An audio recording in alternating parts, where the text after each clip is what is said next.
கொண்டே மகிமை உமக்கன்றோ மாட்சிமை உமக்கன்றோ எல்லா துதியும் புகழும் ஸ்தோத்திரமும் தூயவர் உமக்கன்றோ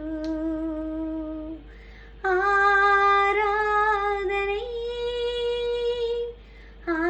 ஆராதனை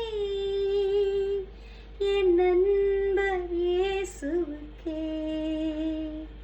ஆமாங்க, அவருடைய விலையேற பெற்ற ரத்தம் உங்க மேல இருக்கும் பொழுது, அவருடைய மகிமை உங்க தலையின் மேல இருக்கும் பொழுது, எல்லா சூழ்நிலையும் நீங்கள் கடந்து போவீர்கள்.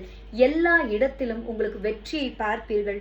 மனிதர்கள் கண்கள்ல, அதிகாரிகளுடைய கண்கள்ல, எல்லா இடத்திலும் தேவ தயவு உங்களுக்கு முன்பாக செல்லும். நீங்கள் எந்த காரியத்தில் கை வைத்தாலும் அந்த காரியம் செழிப்பை தரும். அந்த காரியம் ஆசிர்வதிக்கப்பட்டதாக இருக்கும். அந்த காரியத்தில் ஒரு வெற்றியை நீங்கள் பார்ப்பீர்கள். தேவ தயவு, மனுஷர்கள் கண்கள்ல தயவு, தேவனின் மகிமை, விலையேறப்பெற்ற ரத்தம் உங்க தலையின் மேல இருக்கிறது. God bless you.